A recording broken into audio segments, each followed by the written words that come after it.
Welcome back to Case Closed, Anime Review Episode number 3.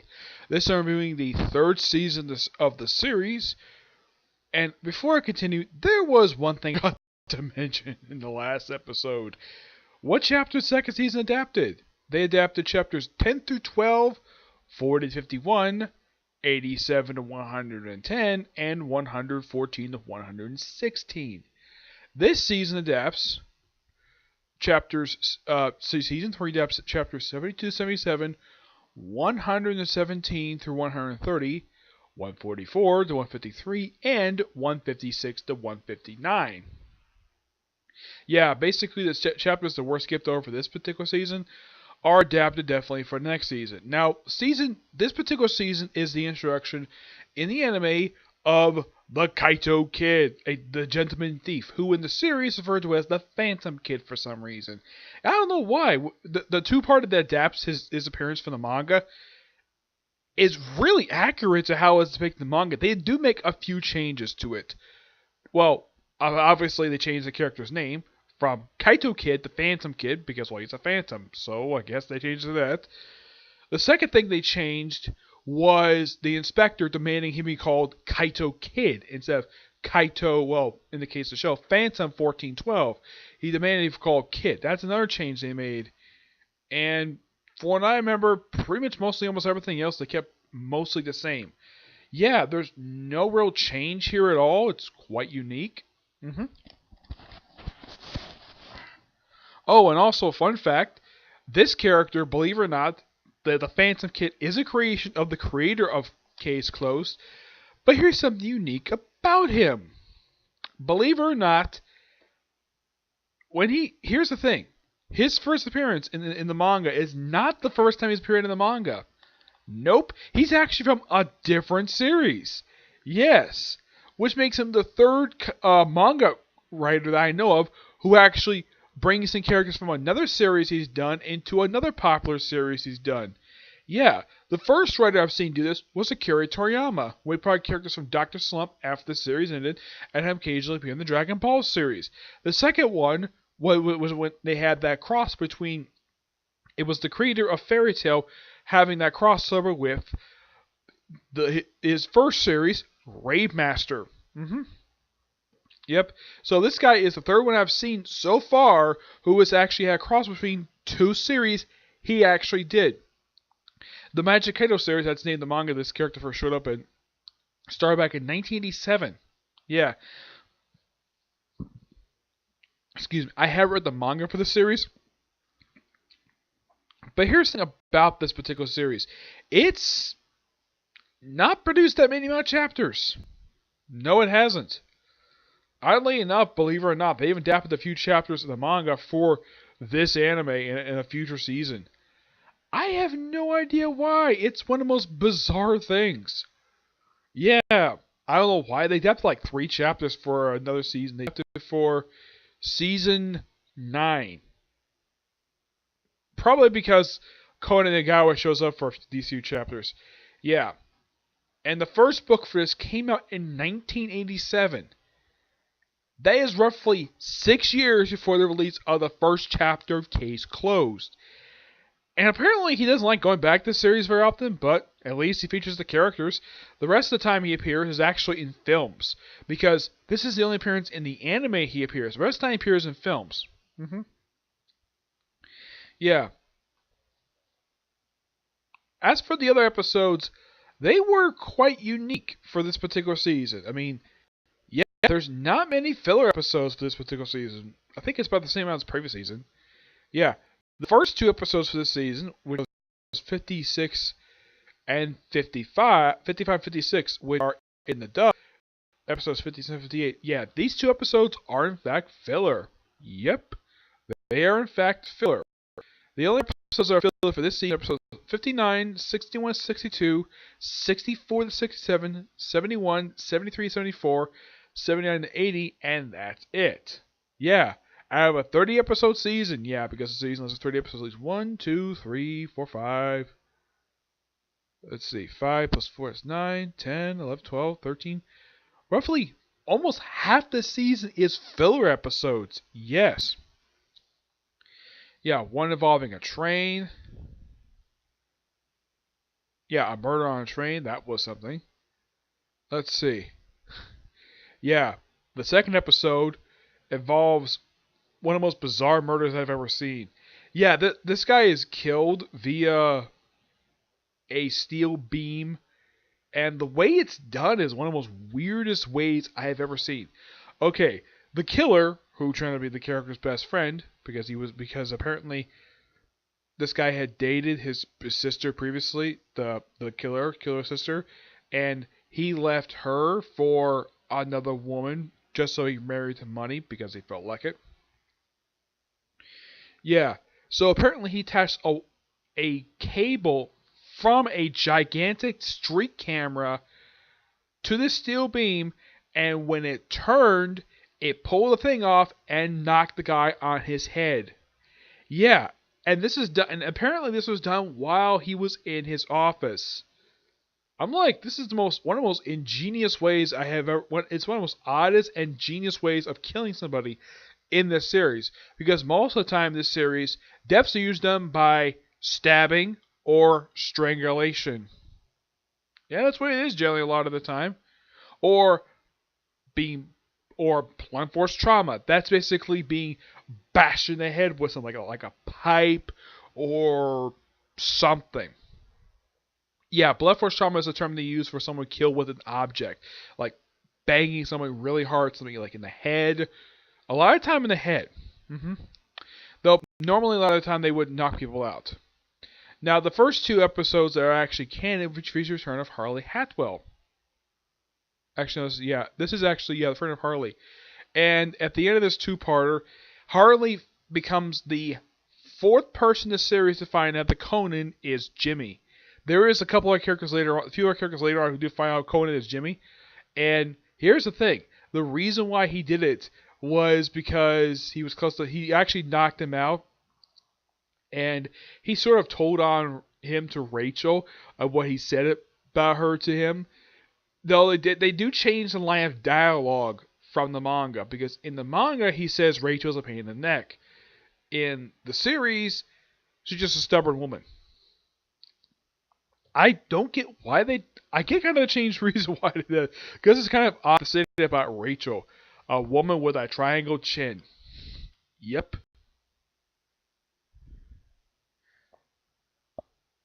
There's also one with the errant. Yeah, a lot of these cases are murder cases. The 61st episode of the season, well, in the dub wise 59.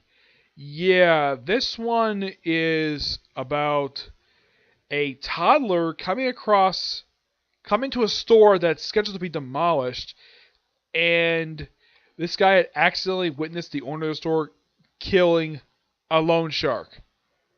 Yeah, this guy went to jail for it. Okay, so why kill off a 4-year-old? Oh yeah, and apparently this toddler day is these toddlers going shopping for these certain items. Okay, it's one of the most weirdest things I've seen. Apparently some kids would actually waste their money on either toys or candy a lot of the time. It's particularly very bizarre. I have no idea why in the world they thought this was a good idea for an episode. It's odd.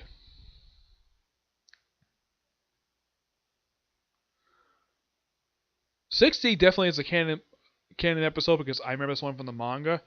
Yeah, where an illustrator kills a woman he'd been sleeping with, who, believe it or not, he's actually married and been sleeping with her in exchange for getting this fancy apartment and getting her a job. And apparently he killed her because she was going to expose the fact that he didn't draw anything in this particular picture book that Richard Moore was the basis for. Yeah, then later on they had a video game based on him too. Yeah, which connections to the Black Syndicate.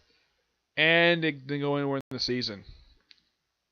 The Ghost Ship one was a two-parter that, well, definitely felt like a two-parter. And it's one of the few times they do a murder case and Inspector McGuire is not involved. Heck, McGuire even shows up in filler episodes. But generally, he usually is pretty good. But this one actually is one that didn't require him showing up at all. Yeah.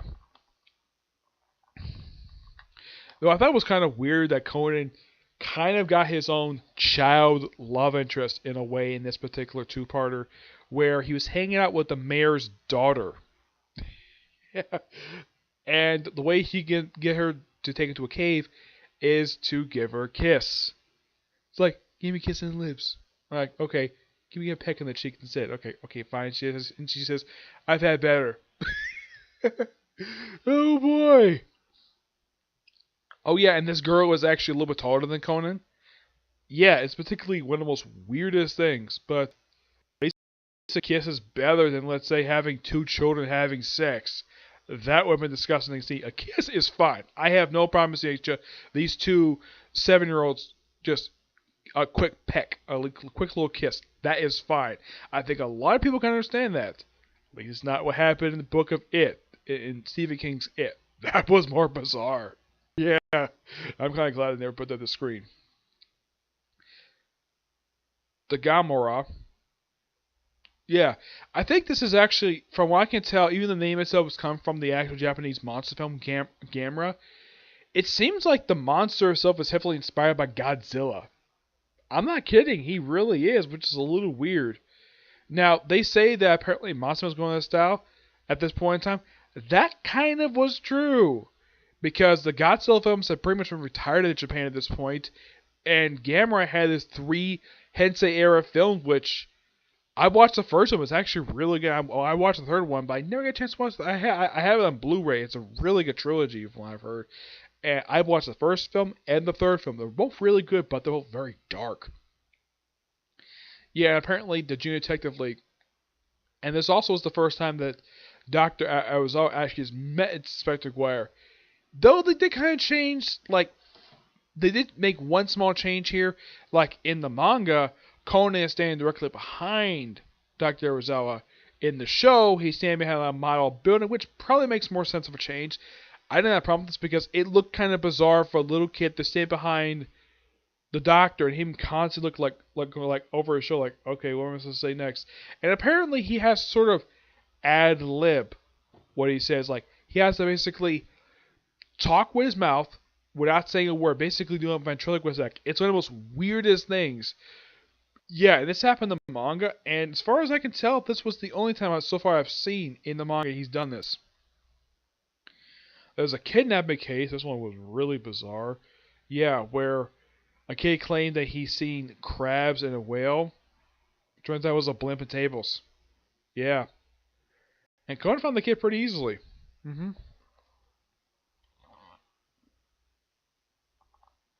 There's one called the 3 Fingerprints. Yeah. This one involving a cop who apparently took a bribe from a mobster, and the cop killed the mobster because he wanted him to cover up a murder he committed.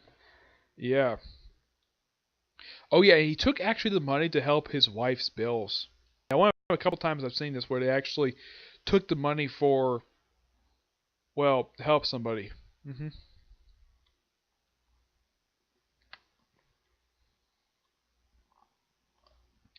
The Moonless Murder. Yeah, watching this episode. Yeah, this particularly very bizarre. Where a guy who's a chain smoker, I think half the characters in this episode were chain smokers, he gets killed with a sock that's filled with rocks. Swinging. Yeah. I'm like, this is an odd way to kill somebody. And he was standing on a broken street, like, how the heck this happen? Oh yeah, it's kind of explained the whole bang on the walls thing. And the character who shows up in this episode, who's a friend of Richard's, he actually last appeared in the 2-part of the end of season 1. Don't have a problem with this guy showing up again, but it's quite nice. At least Rachel remembered him. Yeah, and apparently I saw this murder like one night. The Night Baron 2-parter. Yeah, this one was actually I really enjoyed this one. Yeah, where a guy dressed up as a character created by Booker Kudo, who is Jimmy Kudo's father, and the whole thing was actually done by a woman. It was suspected it was this judo expert who Rachel says was inspiration for her to go into to become a martial arts. I thought this was a good character piece for Rachel's for the whole 2-parter. A little bit for Conan, but mostly Rachel. Yeah, there's one before this one called Case of the Murdered Actress. Yeah, and the way this woman was killed, I'm like, did the writer of this episode rip off You Only Live Twice? Yeah, because the way this woman was killed was that you had this little line, this invisible line, and apparently it drips on poison. Okay, when I saw this, I'm like, yeah, this is a plot device from You Only Live Twice, a James Bond movie. Yeah, they killed off a character in You Only Live Twice via this method, though it was simply poured into the woman's mouth instead of, let's say, pour into a cup. But it's a very similar murder device. I'm like, okay, that's actually something now I don't think the show had ever explored before via murder, poison, poison via a poison or via an invisible line. That's quite ingenious. Apparently, it's also a tactic that ninjas use. Oh yeah, and the murderer of this one was actually the woman's manager. All because they kept swapping boyfriends. That's the reason why. Okay, particularly a little bizarre, say the least. Yes, this one with the stalker. This one. Yeah, I can kind of believe the courts might actually let this woman off because she had a very good reason to kill this man because he was planning on torturing and killing her. So, yeah. And apparently this stalker was of a wealthy inventor. So, he spent his time, instead of like doing something else, he stalked a woman. Now, look at this woman. This woman is it's okay to attract a woman. And why did he do this? Why was he stalking her? Never revealed the whole episode. Oh yeah, and the way she killed him is quite bizarre. A poison soda. Okay. Yeah, it was second murder this season via poison. Yeah. The shipwreck murder. Yeah, no one actually died in this one. Nope. No one did. Yeah, there was an attempted murder, though I love the science that they used this episode. Yeah, it was quite unique. And they even had Christopher Sabat do his Master Roshi voice for this episode. I know it's Master Roshi's voice because, well, Christopher Sabat does do Master Roshi, so he must have used that voice to voice an old man, which makes sense. He's a very good dub actor, so I'm not surprised he was in this episode. He generally voices one-shot characters in this series, which I'm like, he's known for voicing big-name characters, actually good characters get development. A lot of the time, they're usually just one-shot characters who don't really fit in the series again. Yeah. There's a long-time president who gets killed also by poisoning. Like when I'm seeing this, when I watch the episode, like, really? We have like 3 episodes where, and these are all filler episodes, mind you, and they're deaths by poison. Okay. Bizarre. And this one is also done by a woman. Yeah. 3 poisoning cases, and it's done by a woman. A woman who smokes. Yep. One of like several cases where the murderer is a woman. Yeah, one of several. Then we have the Fancy Thief one. This one, from what I can tell, like I said when I was talking about this one, it's pretty accurate. Though they do make one other change I forgot to mention. There is a character person here who actually said he was from the Birthday Blues stuff. No, he's not from that arc. He's actually from the Luxury Liner arc. I don't know why they changed it for. It's kind of like they made him out to a complete different character, and he said from that birthday girl stuff, which that happened last season. No, he's from Luxury Liner. I don't know why they changed his name for. This is the guy who's son of the old man who died back in season 1.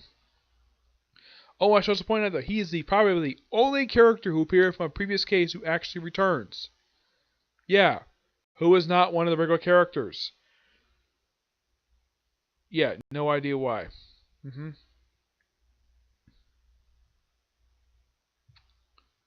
Yeah, the mass murderer. Yeah, this one was actually, believe it or not,